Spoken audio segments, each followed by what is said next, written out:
ఇదంతా నా వల్లే జరిగింది. కళ్ళు మూసినా తెరిచిన చంద్రికనే కనిపిస్తుంది. Watch our web series Constable Kanakam Season 2, streaming now on ETV Win app.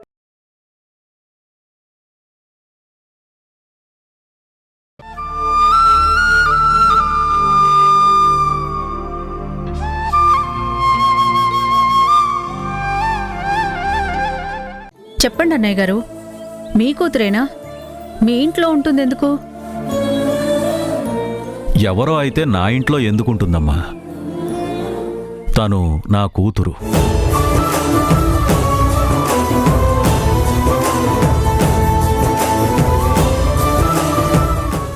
నా కన్న కూతురమ్మా.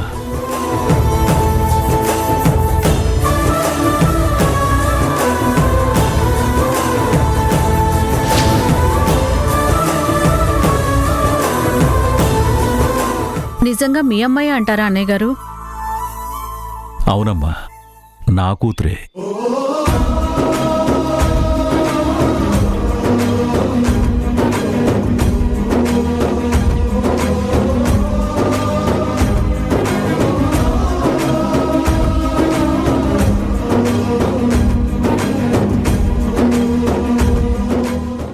చాలా సంతోషమైన మాట చెప్పారు అన్నయ్య గారు.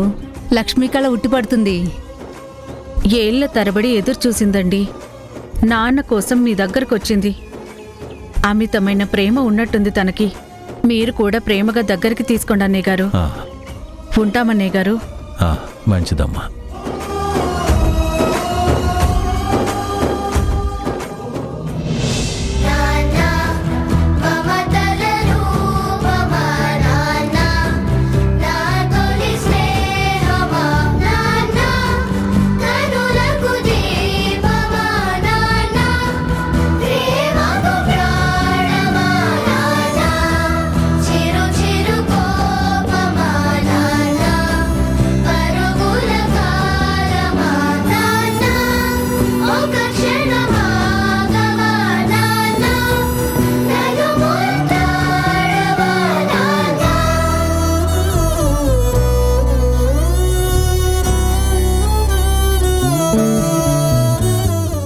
చాలా థ్యాంక్స్ నాన్న, చాలా చాలా థ్యాంక్స్.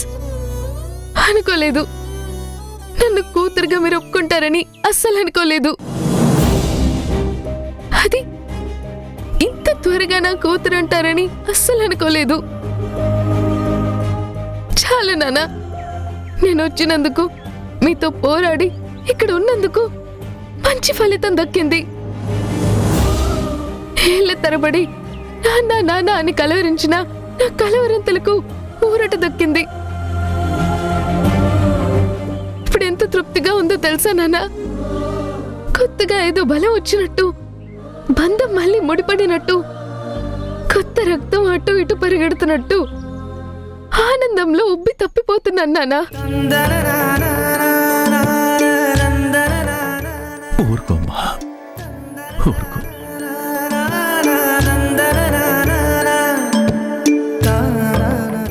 ఇప్పుడు బాధపడే టైం కాదు కదా. బాధలన్నీ తొలగిపోయాయమ్మా.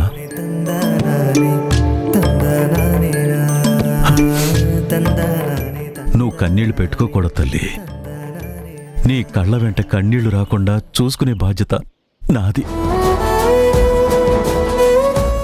నాన్ననమ్మా.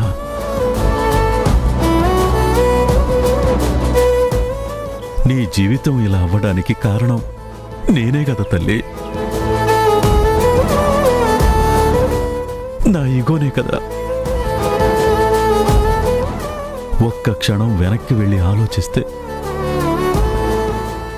చాలా బాధగా ఉంది తల్లి. నా మొండితనం, నా మూర్ఖత్వం, నా అహంకారం, నిన్ను కాదు కాదు అని వాదించిన అవివేకం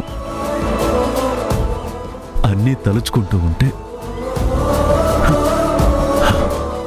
సిగ్గేస్తుందమ్మా. నా మీద నాకే అసహ్యం వేస్తుంది. నా మీద నాకే కోపం వస్తుంది. రేయ్, నీ కూతుర్ని నువ్వే ఎందుకురా అంతలా ఏడిపించావని నా మనసు నన్ను తిడుతుందమ్మా. నా గుండెల్లో తెలియకుండానే అంకుశం పెట్టి పొడిచినట్టుందమ్మా. నేను కాదన్నా, నువ్వు నా తరపున నిలబడ్డావు. ధరణికి పెళ్లి చేసే హక్కు నాకు లేదని వాదించావు. నేను తప్పు చేయకుండా కాపాడడం కోసం, ధరణిని రక్షించడం కోసం నువ్వు కేశవతో తాళి కట్టించుకుని నీ జీవితాన్నే త్యాగం చేసావు తల్లి. నా కోసం నీ ఫ్యూచర్ని తాకట్టు పెట్టావు. అక్కడంత గొప్ప జీవితాన్ని, ఆస్తిపాస్తుల్ని, ప్రేమానురాగాల్ని అన్నింటినీ వదులుకుని నాన్న అన్న ఒక్క పిలుపు కోసం, ఆ రక్త సంబంధం కోసం నువ్వు తప్పించి తప్పించి ఇక్కడికి వచ్చినప్పుడు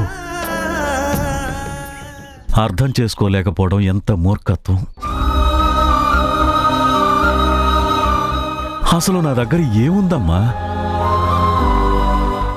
అక్కడున్న అవకాశాలన్నీ వదులుకుని నువ్వు వచ్చినప్పుడు కూడా నేను కాదు అని వాదించి మూర్ఖంగా తప్పుగా నిన్ను అనరాని మాటలని బాధ పెట్టాను కదా తల్లి.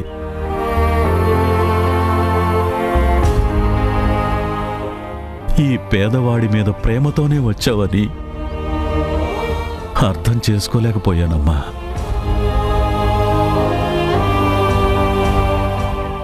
నన్ను క్షమించమ్మా. అయినా ఇక్కడికొచ్చి ఏం సుఖపడ్డావు తల్లి? హ్యాపీగా బ్రతికిన దానివి. ఇక్కడ కన్నీళ్లు దిగమింగుకుని బ్రతకాల్సి వచ్చింది. నాన్న మీద ప్రేమ కోసం ఉన్నావు. అది ఇంతకాలానికి నేను అర్థం చేసుకోగలిగాను. నన్ను క్షమించమ్మా. నన్ను క్షమించు తల్లి. వద్దు వద్దు నాన్న, మీరు అలాంటి మాటలు మాట్లాడకూడదు. నేను మీ కూతురుని నాన్న, చిన్నదాన్ని. మిమ్మల్ని నేను క్షమించడం ఏంటి? నేను కూడా తప్పుగా మూర్ఖంగా ప్రవర్తించాను. మీరే నన్ను క్షమించాలి నాన్న. పెద్ద మనసు చేసుకొని గొప్పగా ఆదరించారు. నా కూతురు అని ధైర్యంగా ఇన్నేళ్ల తర్వాత ఈ లోకానికి చెప్పారు నాన్న. థ్యాంక్ యూ నాన్న. మీ మనసుకి వేల వేల నమస్కారాలు నాన్న.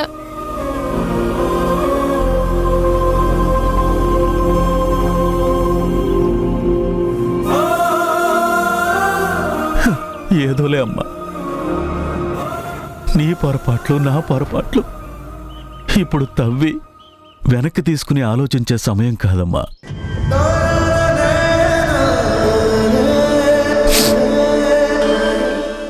సంతోషంగా ఉండాలి తల్లి మనం. ఇక నుంచి నీకు ఏ కష్టం రాకుండా నేను చూసుకుంటాను. నిన్ను ఈ గుండెల్లో పెట్టుకుని దాచుకుంటానమ్మా.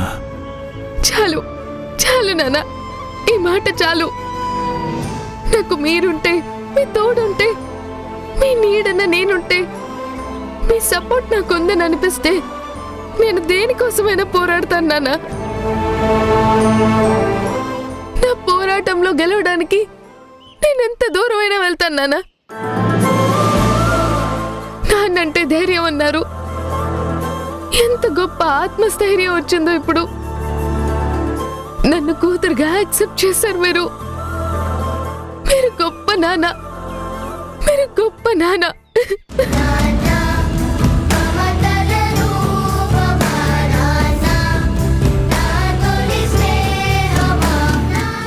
చాలు నాన్న, నాకు ఇది చాలు.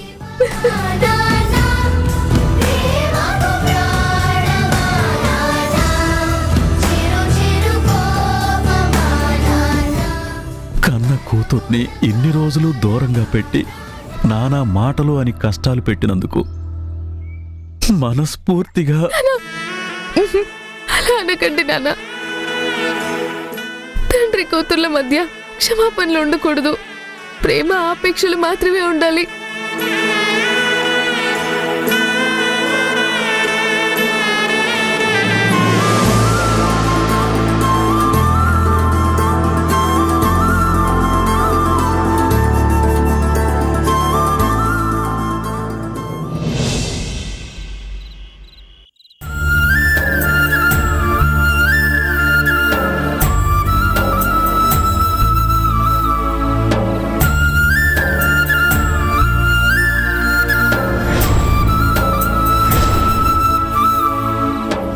ఏదో దాస్తున్నా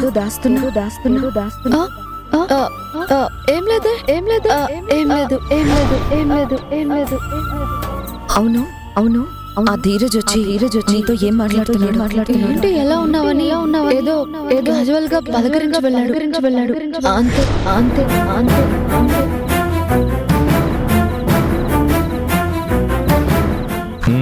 ధరణి వాళ్ళు పడుకున్నారా?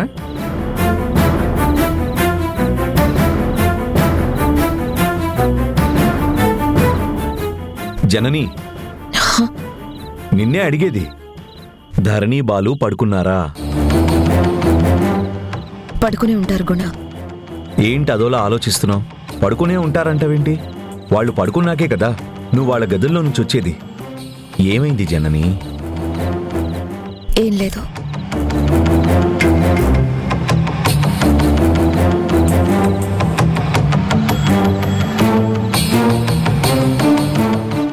ధరణి పరిస్థితి గురించి గుణకి ఎలా చెప్పాలో అర్థం కావడం లేదా. తనని చూసిన ప్రతిసారి తనేదో ఆందోళనలో ఉన్నట్టు నాకు అర్థమవుతుంది.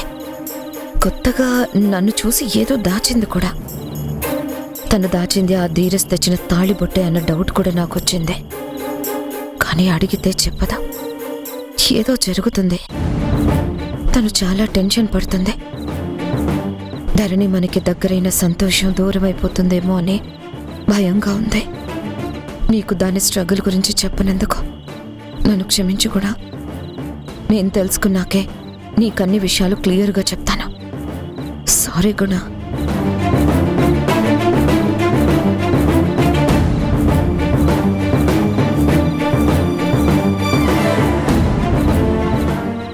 జనని పద. నువ్వు వెళ్ళు గుణ. నేను ఇవన్నీ సర్దేసొస్తాను. సరే.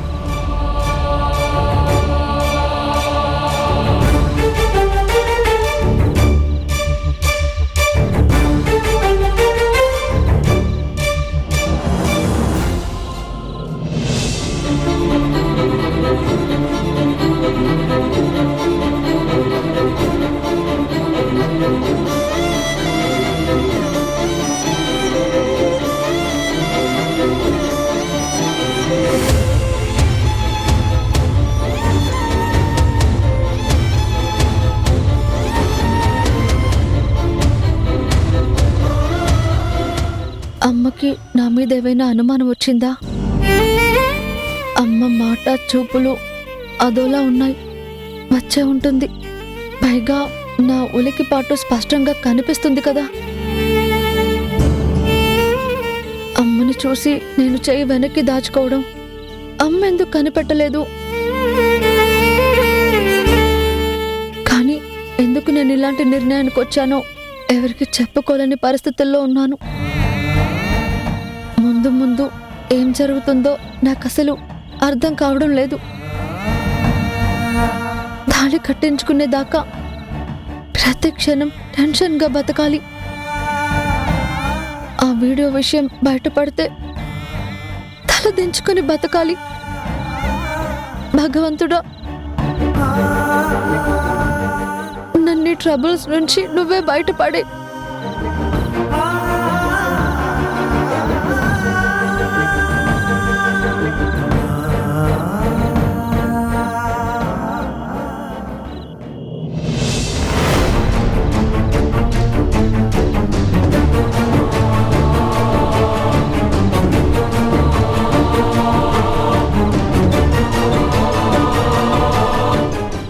ధరణి ఎట్టిల్లింది? అమ్మా ధరణి, ధరణి,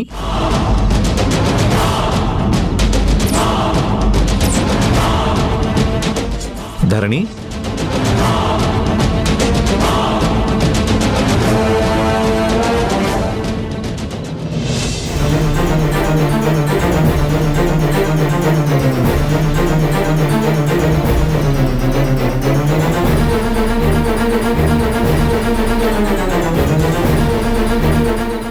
నాన్న మీరా?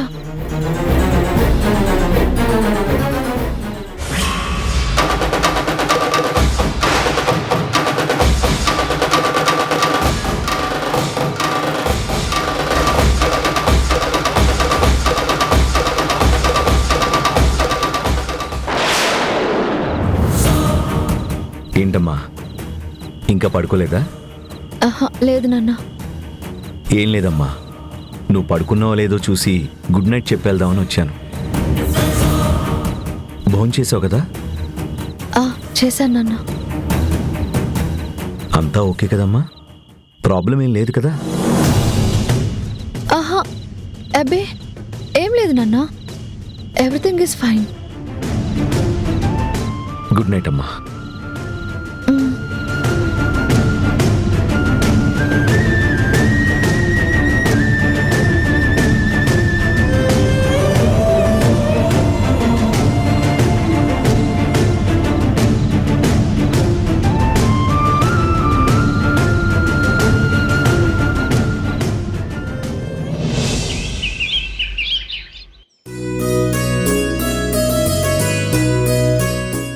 హాయ్ మధు.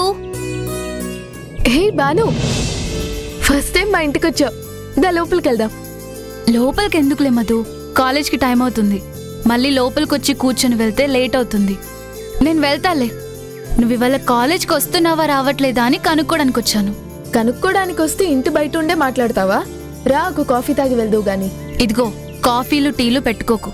నువ్వు కాలేజ్కి వస్తున్నావా రావట్లేదా? లేదు, మా నాన్నకు చిన్న యాక్సిడెంట్ అయింది. కాస్త జ్వరం కూడా ఉంది. ఆయన లేవలేని పరిస్థితి. మేము కాలేజ్కి రాలేని పరిస్థితి. It's okay Madhu. ఎగ్జామ్స్ దగ్గరికి వస్తున్నాయి కదా, ఫీజు కట్టాలి. గుర్తుందా?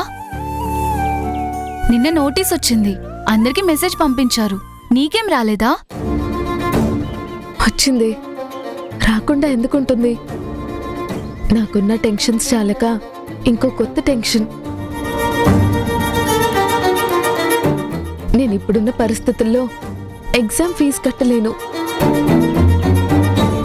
అటు చూస్తే నాన్నకి జ్వరం, మానసికంగా కూడా ఆయనకి బాగోలేదు. ఇంట్లో పరిస్థితులన్నీ నాకు వ్యతిరేకంగానే ఉన్నాయి. పిన్ని ఈ విషయంలో నాకు సహకరించదు. నేనెవరిని అడగగలను? ఎవరిస్తారు చెప్పు? ఇవన్నీ అడిగితే ఉచితంగా భోజనం పెట్టింది కాక డబ్బులు కూడా ఇవ్వాలా అని దబాయించినా దబాయిస్తుంది. ఏంటోనే, నా పరిస్థితి అంతా అయోమయంగా ఉంది. ఎందుకే అలా అనుకుంటావు? నువ్వు అడగాలే కానీ నీకు డబ్బులకి కరువా? నువ్విలా చెప్తే చాలు, అంతకి రెట్టింపు సాయం చేయడానికి నీకు చాలా మంది ఉన్నారు. ఎవరి గురించే నువ్వు అంటున్నది? జనని ఆంటీ ఉంది కదే, నువ్వు అడిగితే. పైగా ఎగ్జామ్ ఫీజు కంటే ఇవ్వదా? ఎందుకు ఇవ్వదు బాను, తప్పకుండా ఇస్తుంది. కానీ ఇప్పుడు నేను ఆ ఇంటి ఆడపిల్లని కాదు, ఆ అమ్మ కూతుర్ని కాదు, ఈ ఇంటి ఆడబడుచుని.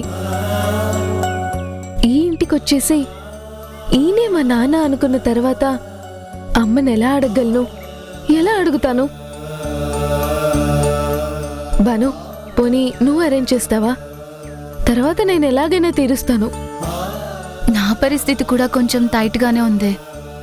మా ఇంట్లో కూడా ప్రెసెంట్ ఫైనాన్షియల్ ప్రాబ్లం ఉంది. అయినా సరే నువ్వు నా బెస్ట్ ఫ్రెండ్వి కదా, ట్రై చేస్తాను. కానీ ఎక్స్పెక్టేషన్స్ పెట్టుకోకు. నువ్వు కాన్ఫిడెన్స్ పెట్టుకోకుండా నీ రూట్లో కూడా ట్రై చేయి. సరే. ఇతనే నా కేశవ అంటే? అవును, వాడే. Hello mister Keshava.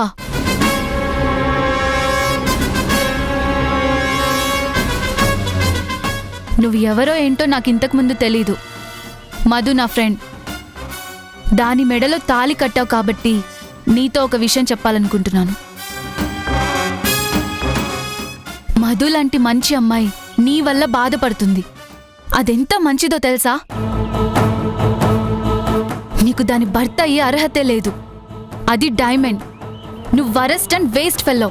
Hello hello, ఏంటి ఏదో గొప్పగా చదివేసినని ఇంగ్లీష్లో మాట్లాడుతున్నావు? తెలుగులో చెప్పమ్మా. నా ఫ్రెండ్ మధుని ఇబ్బంది పెట్టావంటే మర్యాదగా ఉండదు. అది వజ్రం లాంటిది. నువ్వు కంకర్ రాయి కంటే హీనమని చెప్తున్నా. సరేనా? అర్థమైందా?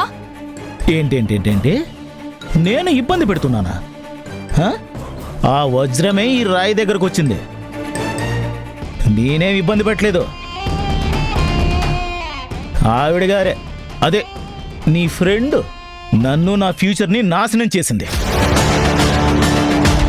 ఆవిడ్ని ఎవరొచ్చి నేను తాళి కట్టాల్సిన అమ్మాయి ప్లేస్లో వచ్చి కూర్చోమన్నారు? పెద్ద పెద్ద చదువులు చదవడం కాదు, కొద్దిగా బుద్ధి జ్ఞానం ఉన్న పనులు చేయడం నేర్చుకోండి. ఈవిడ గారే అంటే ఈవిడ గారి ఫ్రెండ్ ఒకరు నీతులు చెప్పడానికి వచ్చారు. వెళ్ళమ్మా ఎలా? ఏయ్, నువ్వెవరు నా ఫ్రెండ్ని వెళ్ళు వెళ్ళు అని చెప్పడానికి? వెళ్ళి నీ పని చూసుకో పో. తాగడం తిరగడమే కదా, అంతకు మించి నీకొచ్చింది చేయగలిగింది ఉద్ధరించేదేముంది? నా ఫ్రెండ్ని ఇంకొక మాట అన్నా అంటే మర్యాద దక్కదు. సరేలే వెళ్తానులే. వెళ్ళక నీ కొంగు పట్టుకొని నీ వెనకాల కుక్క పిల్లలా తిరుగుతాను అనుకున్నావా? ఇదిగో అసలు అదే పెద్ద ఫైర్ బ్రాండ్. మీరందరూ సలహాలు ఇచ్చి ఊది రాజేసి మంటలు మండించకండి. ట్రైనింగ్లు ఇచ్చి నా మీదికి ఉసిగొలపకండి.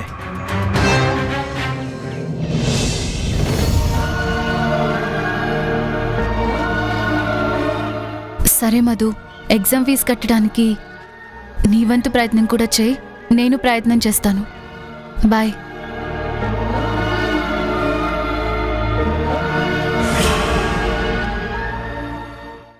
జనని, ట్రిప్ క్యాన్సిల్ చేస్తే బాగుంటుందని నా ఒపీనియన్.